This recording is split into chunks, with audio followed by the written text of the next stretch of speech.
So we 100% this in one sitting, mostly accidentally.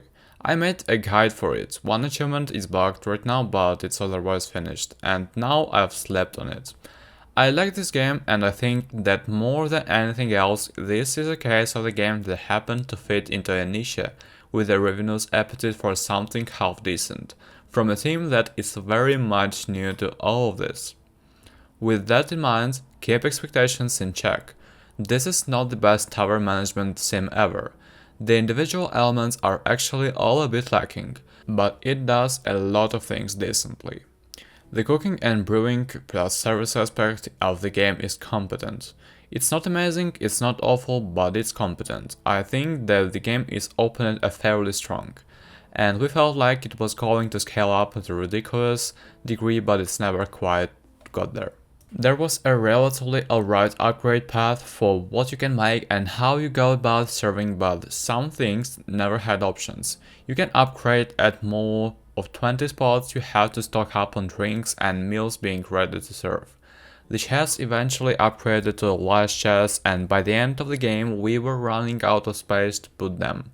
The upstairs never unlocks, even as extra storage space. The way customers act at the start of the game holds true through at the end of the game. It's all competent, but it doesn't blow away. All tools degrade fast and have no permanent or upgraded versions, so you end up running out front to buy new tools all the time. This got annoying about an hour in. The gardening, which is a main resource resupply method, it sucks. It takes 2 slow hits with the hoe to clear one of the 15 plots you have. You can speed it up. You can buy more garden plots, and watering filterizing doesn't make more or better quality plants, it just makes things go faster. Animal breeding is there, but it's kind of a bit this guessing game as how to it works a bit. Have thoughts full and wait, coat the herd to let them keep making more. The combat is similarly kinda underbugged. You can reliably walk in a circle around an enemy and not get hit. Durability comes into play again, even for guns in the endgame.